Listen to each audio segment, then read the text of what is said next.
This is Tell Me Exactly. I'm your host, Meredith Jensen. And today we're telling you all about the EMD Mentor course. Joining me today are two very special guests from across the pond, as they say. Welcome, Jonny and Lou. So, Lou, let's start with you. Please introduce yourself to our listeners and tell them a little bit about what you do for us. Okay, I'm Louise Todd. I am from the UK. I am the Director of Operations for UK, Europe and Australasia. I wear many hats, but I help the team to deliver our operations across those regions. Boss lady in the UK, for those that need translation. Also joining me is Jonny. Tell us a little bit about your role. Hi, Meredith. That was very, see, I'm nervous. It's okay. Sorry. You can totally say hi, Meredith. That's fine. So I am the client support and sales representative for the UK and EU. So a lot of that is linking with our clients, making sure that we're supporting them in the way that we need to, but then also looking after our contracts and renewals and new business in those areas. And hopefully the reason that I'm here is I'm also a mentor instructor Of course. And have been involved in the mentor course for EMD mentor certification. Yeah, fun fact. I am also an EMD mentor instructor, newly minted. And so is Lou. Yes, we're in good company. I love it. So let's get right down to it. Tell me exactly what the EMD Mentor course is. Lou, I'm going to start with you. Okay, can I start with the history? Yes, please. Tell me how it came about. So when we first formed the UK office, there was a need in the UK for mentorship. So when you first come on board as an EMD and you do a buddy system, so you're sat next to somebody and there was no real guidelines or anything to help those who were, mentoring a new person. So we were set the task, myself, Ross, and a couple of others were set the task of coming up with a mentor program. So we kind of came up with the concept of the mentor program, really pretty much the curriculum and what it is. And of course, it's evolved since then. Of course, yeah. All of our stuff does, yeah. And so we had quite a good take up in the UK. And then definitely there was then looking at how can we then bring this into our other countries with, definitely North America. So Pam has definitely been spearheading that and has done an amazing job at moving that forward and helping us with that. And that's kind of the history of where we come from for the mentor program. Yeah, I love it. Yeah, I love to know the history behind where these things have started and how they've evolved over the years. So Jonny, tell me a little bit about some of the experiences of the EMD Mentor course in the UK. It's really difficult to overstress how popular it is and has become. If agencies had their way, we would nearly be delivering a course a week, but I would get no other work done. So it's really become more utilised as agencies have seen higher staff turnover and churn. So what they're finding is we're coming into a very high pressured environment and the staff retention is really, it's diminishing because whereas 10 years ago you would have had people that were 15, 20 years in their dispatch centre, now it's 1-2 years and people are leaving. So the mentor course is really being utilised to support those new entries with a view to building both their experience but also trying to promote that longevity of service. Yeah. So to our listeners, if you're wondering if that staffing crisis in 911 is unique to just the Americas, it absolutely is a worldwide felt issue, right? So it was sort of born out of that need to provide some guidance and support to those newly trained people coming into the center. So tell me a little bit about what the actual course is. What does it focus on? What are the objectives and goals of the course itself? So the course objectives are very straightforward in one way, in that it is to provide the EMDs attending the skills, knowledge, and a bit of practical application of how to be an effective mentor. Some of the sessions that really stand out that I suppose are key to that mentorship and that mentor program within an agency. The big one is obviously feedback. So around that idea that the instant an EMD hears the word feedback, they probably think of EDQ. They probably think of an IPR being fed back. But actually what we're trying to promote in that session is the idea that as someone develops over a period of time, everything that we do is feedback. How often we're speaking to them, the type of communication that we're using at that particular time. Another thing is obviously some of the protocol knowledge itself, because to be an effective mentor, you really need to have an understanding of the MPDS system and what it is we do. So there are sessions on the performance standards, the universal standards, with some chief complaint exercises as well.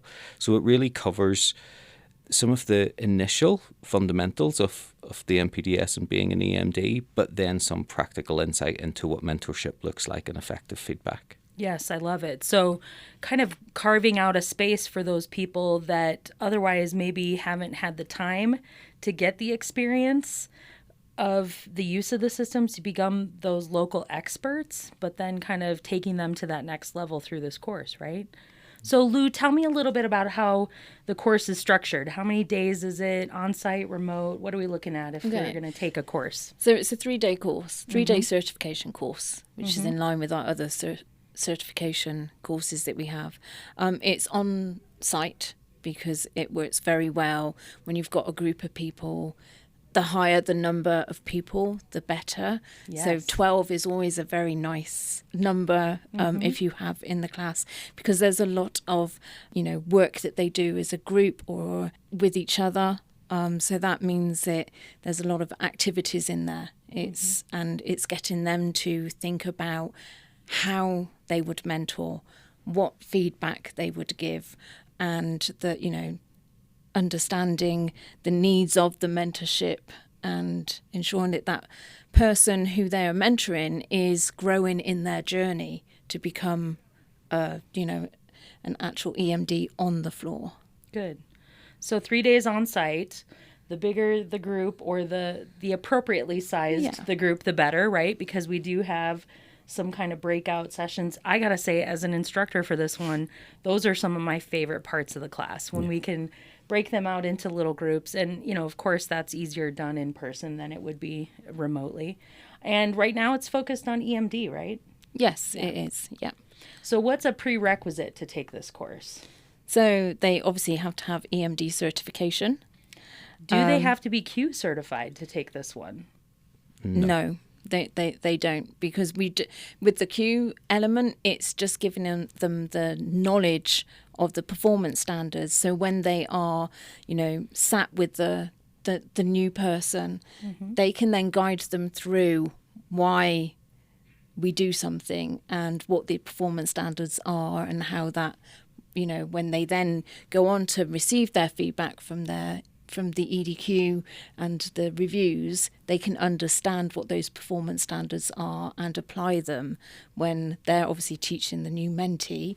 And so the mentee can also understand them and how to apply them. Yeah, that's one of the things that I love about this course too, is so we're essentially kind of filling that little gap there between the EMD and the Q, right? So when the Q completes the case reviews and gives feedback through the IPRs, the incident performance reports, the mentor's job is really to kind of make that feedback meaningful for what the day-to-day job is, right? So kind of help fill in some of those gaps or translate things that they maybe don't understand because the EMDs are not getting that full Q certification. So acting almost as like a liaison, right, between the two, wouldn't you say? Absolutely. And I think it feeds into that.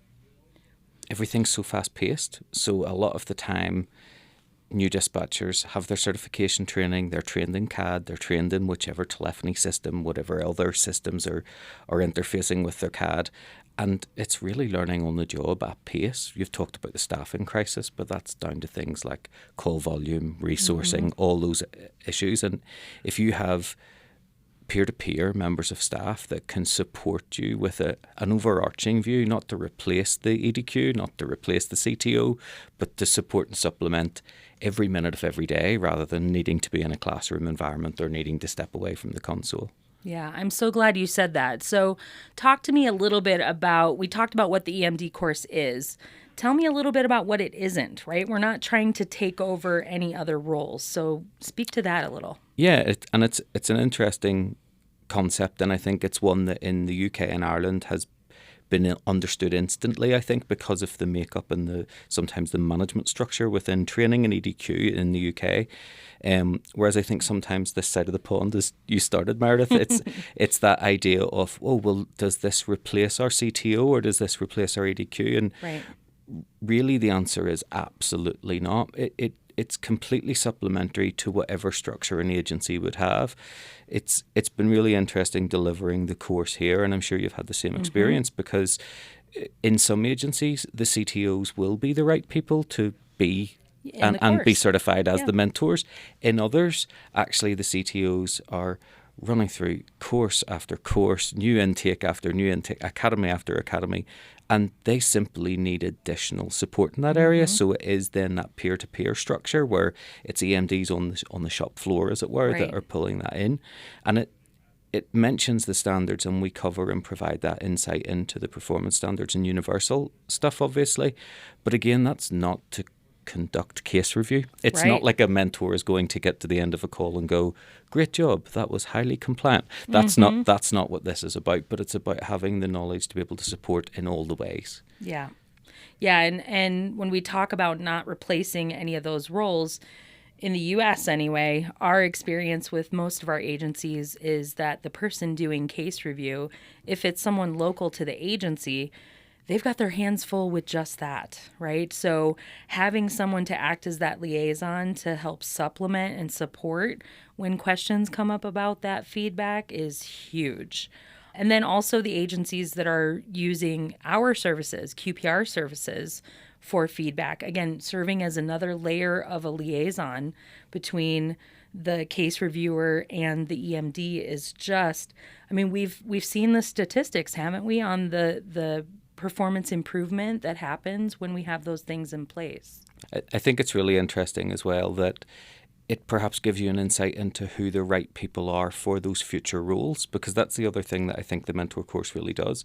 Not everybody knows if they want to be a CTO or if they want to be an EDQ or if they have the skill set or the knowledge to maybe be able to perform in that area, whereas the mentorship role and acting as a mentor gives you an insight into, oh, actually, I quite like working in that capacity. I've got the knowledge, I've got the support, and it allows an agency to identify maybe that next generation of CTO or EDQ. Yes, I love it.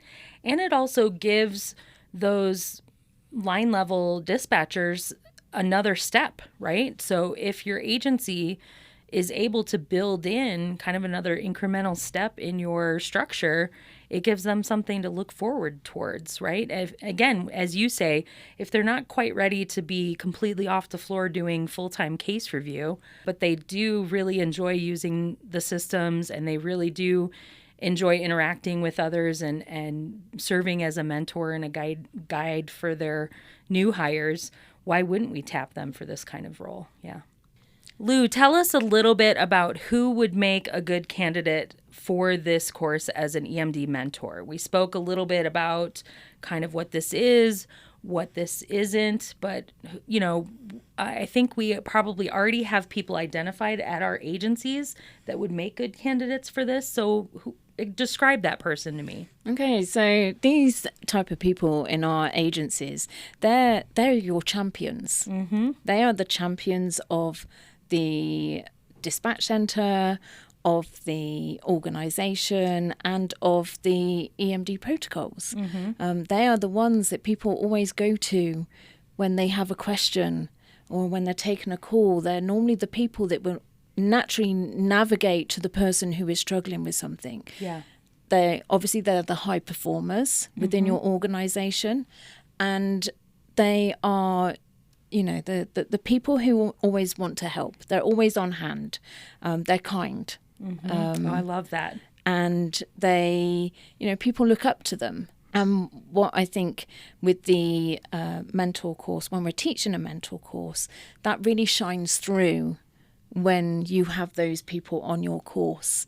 They've all sat an EMD course before, and they do their continuing dispatch education and for their recertification, but they never really go back and look at the protocols in depth. Right. And so what the mentor course brings, and we hear this all the time, and I'm sure Jonny will also support this, is those that attend the mentor course, they're so grateful because they really can start to understand the protocol and unpick the protocol a little bit more so that they can teach the others on how to understand, like, the rules of choosing a chief complaint. Yes. And they're just, I absolutely love teaching this course, and I wish I had more time to teach it. Same. Yeah, it's one of my favorites. It is the best course to teach because you get interest in dialogue and discussion, and they want to be there. Yeah. One thing I want to touch on that you said that I really like is when we're looking for the right people to send to this course, that we want people that are champions and kind, right? So keep in mind, our listeners out there, it's not just about the protocols themselves. This is about supporting that positive culture in your agency, right? So when you're selecting people for these types of roles, whether you're putting them through an EMD course, mentor course, or not, making sure that you're getting the person with the right attitude, right? We all know skill sets are important, but attitude is one of the biggest elements for selecting the right person. Wouldn't you agree, Jonny? Absolutely, and it's often the case that as we go agency to agency, it isn't just solely about compliance. Quite often those EMDs that are highly compliant, they're quite happy just performing the job role of answering that emergency call and processing through the protocol. Yeah. They maybe don't have those other attributes that you've mentioned in terms of passing that on to people. Whereas as Louise has referenced, it's these people identify themselves. That you don't need to go looking for them. It's that element of they've got that balance of everything, like that dispatcher X factor. Do you know whatever that is? But it's, as I'm delivering the course, I always say to the students, if you were making an emergency call to your dispatch centre now, which 3 call takers would you want to answer the phone? And you can see the recognition as they start to think about those people, that's who we aspire to be. That's how we feel the job role should be done. Right. And it's that combination of everything, I suppose, that really is the goal of those people that you're trying to get to attend. Mm-hmm. So now I want to kind of go back a little bit to a little bit of the history of how this was born and sort of how it's evolved over the years. Talk to me a little bit about some of the lessons that you've learned and how you've maybe shaped the course over the history of this whole thing. So I think one of the things that we've certainly seen over the last 10 years is the change in the experience level of the attendees. Yep. And I think that's probably where the course has, well, maybe from a pure curriculum content perspective, hasn't massively changed, but how we tailor that and direct it towards the students is key. When I started delivering this course about 10 years ago, you wouldn't have had anyone attend that didn't have 6, 8, 10 years of experience as a dispatcher. Right. Now, particularly in the UK and Ireland, we're delivering this course and the most experienced student attending has 1 year's experience as an EMD. And I think sometimes initially we had is this good? Is that bad? Is that what the... Right. But actually what we've been able to do is tailor the course to work with that experience level. And quite often what we see is we can adapt some of those concepts like feedback, like mentoring kind of hints and tips to an individual that remembers what it was like to be new and go through the training package themselves those 12 months ago. So all of a sudden those concepts are fresh in the mind from how training is delivered within your agency, but they're also not battle hardened. You know, they also don't have those scars and you know, those kind of horror stories that maybe we all do. And I think that's something that obviously the course has adapted now, the dispatch stress element. And I think that session is key to maybe how it has adapted over that period of time. Mm-hmm. Yeah. Some of the elements of this course that I really like that, again, you know, I think are just important when at your agency you're building someone to serve as a mentor. The importance of having that conversation at the beginning of the mentor-mentee relationship. That's one of my favorite kind of modules that we teach as a part of this course. And again, for our listeners out there, if you're not already doing something like that, what should that look like? That conversation at the beginning. So I suppose as part of the curriculum, what we talk about is that idea of, and it sounds maybe as a word not supportive in the first instance, but that idea of boundaries and expectation management. So if we're going to work together as mentor and mentee, this is what I expect from you as much as what you expect from me, to try and build that trust and that confidence in each other. And quite often we have that thought process around, what does a 12-hour shift look like when you're a mentor and when you're a mentee? This is how often I'll provide feedback, because if I speak to you after every single call, is that going to be too much information? Too much. Do I ask you, are there certain triggers or call types that you're concerned with? Do I ask for a bit of an oversight in were there areas of your training that you found more difficult than others, to be mindful of maybe how I can best support?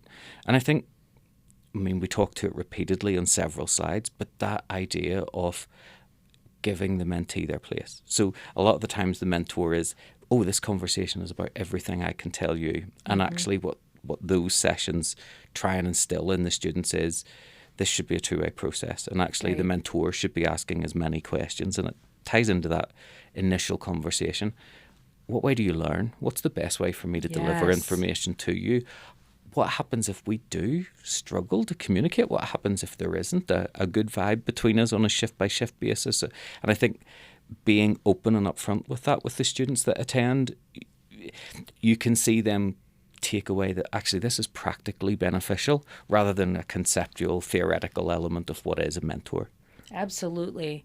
Yeah, because we've seen it time and time again. I've visited plenty of agencies, and even in my own experience, at the comm center that I grew up in, as it were, where there is not that important conversation happening at the beginning of that mentorship, where we hold them hostage in a classroom for 8 weeks, fill their heads with all kinds of book knowledge and technical skills and all the rules and policies, and to the point where their heads are exploding. And then now it's time to hit the floor. And they may be assigned one person for their entire next phase, or it may be a group of people. But what we often see is they just hit the floor and put that headset on and start right away. And that's where we see culture issues happening. And that's where we see a lot of interpersonal conflict happening. And sometimes we have even seen some really good candidates end up walking away entirely from the career because of a bad experience with a mentor. And it may not have even been that mentor's fault. They just really didn't start off on the right foot. So that's another one of the elements that, again, whether you're doing this course or not, I think is so critical to the success of a new trainee and mentor program. So now, we've talked about what this is, what it isn't, who are good candidates. What else is there to know about the EMD mentor course and or tips or tricks for mentorship? I think from an agency perspective, I think what the mentor course does is it actually, you mentioned the 8-week kind of training course, or in the UK it's 4 weeks.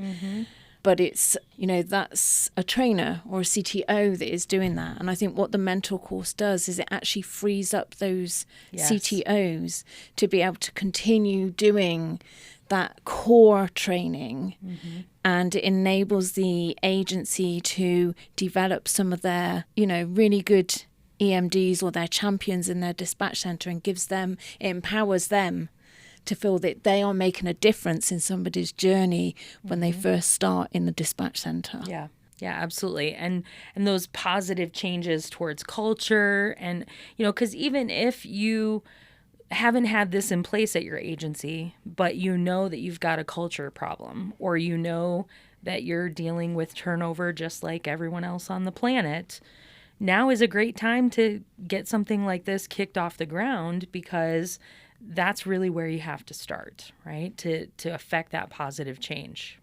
And in agencies where we've seen this be successful in the UK, you nearly get to that point of a fantastic cycle from what individuals are taught and are learning in the classroom is then being reinforced by the mentors on the floor. So how often do we see, and for those of us that have worked in a training or CTO capacity at one time or another, where once you've finished classroom training, that dispatcher gets on the floor and the larger staff group says, okay, now we'll tell you how it really happens. It really happens. And they undo everything that they just learned. And for the individual, they go, okay, so that person told me this, and that lack of consistency creates and adds to whatever nerves, frustration, trepidation they have about the job role. Whereas we've got to the point with agencies now that have had an embedded mentor program for a while where the dispatcher is leaving the classroom, hearing the same message on the shop floor, but seeing it being demonstrated, which is key. So often, a lot of this is talked about in terms of compliance and what it might look like and caller management techniques. But to leave the classroom and see that you're then going into a larger staff group that are practicing exactly what you've spoken about, because that mentor element builds a cycle of learning. And what you're doing at that point, of course, is educating your next group of mentors. Because if we do retain those dispatchers in 2-3 years' time, they could be your new mentors for your new group. And I think that's key that the course has delivered and has really benefited services in the UK. Yeah, that longevity and kind of having it self-sustain itself, right, over the years is going to be huge. I think with the mentorship program, just being involved in it from its inception and then seeing how it's grown over the years, and then the agencies that do tap into the mentor courses, it's not just about that, those new people that join us. It's also the existing emergency medical dispatchers in the room. What it helps to do is it helps to educate them, because there are some protocols that we hardly ever use, and it helps then if somebody does take a call on, which is tricky on a protocol, if you've got those mentors and champions in the room, they are ready to come and help, and even then have a discussion afterwards about it before it even hits the queue. Right. So they're supporting. They're like the floor walkers of the dispatch centre. They'll listen out to see if anybody is having any struggles on a call, and then they can go and just mentor. They mentor the whole room, really. Yeah. And that's a real benefit, I think, of this program. Yeah, and the other thing that a successful mentor is going to support their mentee with is, of course, we talk a lot about protocol compliance, right? Because that's one thing that's easy for us to measure. But also the compliance to the agency's local policies and SOPs, right? Who else is going to kind of track that, right? You spoke about that whole situation where they learn all of that in the classroom, then they hit the floor and they sort of unlearn it from their mentors, right? That's a situation that we don't want. And so, just teaching the people that are going to be mentors how to make sure that they're setting a good example for those mentees and, complying with their local policies and setting up those boundaries.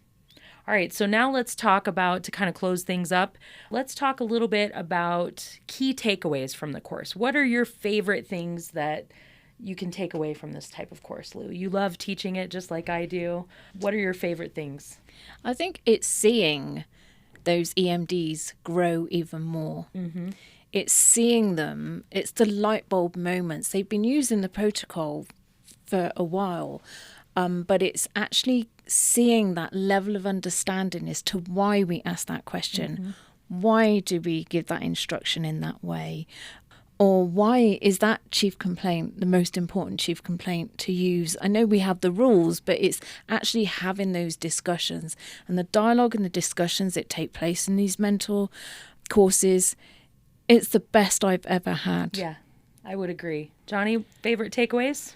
I think for me, it's that they feel invested in. So it's similar to what you've both spoken about, but I think there's sometimes it's once they're really good at a job and they're doing it, you're loath to take them off the floor. So sometimes our best we don't ignore, but they're so good at what they do that we don't want to take them away from doing it. And yet you say it's 3 days, but it's 3 days where they get to have those discussions. They get to feel the value. And actually, as Louise mentioned, those light bulb moments, sometimes it works the opposite way as well, where it's they come in saying, I'm not sure if I know enough, and I'm not sure if I do have the knowledge or skills or experience, and just allowing them the chance to demonstrate it. They have all those things. It's not that we teach it, it's that we just remind them of the skill set they have, and all of a sudden you can see them walk out a couple of inches taller, and ready and really motivated to take that into the dispatch environment. I would add that is my favorite takeaway from it too as an instructor. I love being able to actually see the empowerment that we have delivered and the confidence that we have given to these people. To your point, they're already doing a great job, but they get to hear it from us. They get to see and get that validation, that external validation that, yeah, they're doing it right, and they're leading the next generation of dispatchers into success. So that's one of my favorites as well. We have EMDs, as Jonny mentioned, they come in and they're not sure that they got the skill set, but we have EMDs that go back out there and they're re-energized. They might have been a little bit down on morale, but now they can't wait to get back out into their dispatch centre and be the best EMD and mentor they could ever be. It's hard to put a price on that, right? Because that's the kind of stuff that is really hard to achieve. And you either can get it or you can't, right? I love it. All right, so let's talk about if an agency right now is looking at trying to either improve their existing training mentorship program, or they don't have one at all and they're starting from the bottom up. Quick tips for them. How can they get started? I think obviously the course is there as that structure, but those agencies where we've seen it be successful, and I'm sure Louise would agree, is where they can see investment and buy-in at all levels. So this can't just be one person in the comm centre thinks this is a good idea. That's always good and it gets that investment, but where we've seen this really work is where direct line management wants that buy-in. They want to support the larger staff group, where the EMDs themselves have had the course explained to them. I'm sure you've been the same, where we've delivered courses and people are there because they've been voluntold, as the saying goes, and it's I'm not really sure what this is. And sometimes that's difficult to get that buy-in. But the key thing as well, that I think for me, where I've seen it really benefit agencies, is where there is a genuine desire to be better. Right. So in a lot of cases, there are agencies that are maybe going for their accreditation, and they just can't get that last little, just those last few % in terms of their performance. And I think where you see a collection of people within an agency actually want to improve culture, Meredith, you mentioned it, where they want to improve that staff morale that Louise has spoken about. That's where I see the mentor course being so impactful, because when everybody is facing in the same direction, the skills, the knowledge and the tools that it gives everybody, I think that's where it becomes really successful. Excellent. Lou, anything else to add? I think I just really echo what Jonny is saying. I think we all think very much alike. And I know we've mentioned that it is the course that we really love teaching, but I think I really love teaching it is because you really do make a difference. That's right. Absolutely. Yeah, that's one of my favorite things too.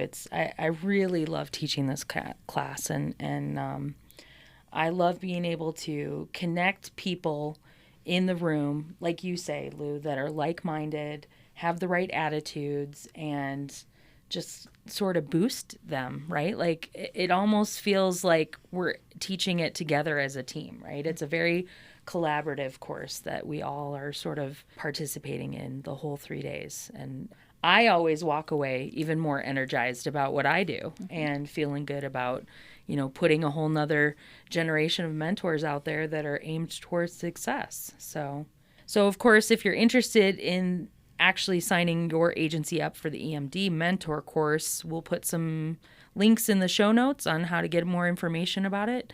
But also, love these takeaways that agencies things that they can do right now in their centers. Thanks so much for joining me today, you guys, from all the way across the pond. I love it. You guys have, of course, a wealth of knowledge and experience, and I'm so thrilled that you came to speak with me today. Come back again. Thank you very much. Thank you. Meredith. Thanks for tuning in. If you enjoyed the show, give us a 5-star rating wherever you get your podcasts.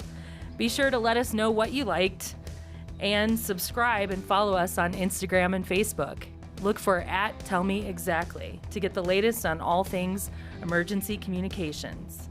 Tell Me Exactly is a Priority Dispatch Corporation podcast developed by our team of protocol experts and hosted by me, Meredith Jensen, with Cody Ekman as producer, Reading Roberts as sound engineer, Scott Robinson and Jason Barber as executive producers.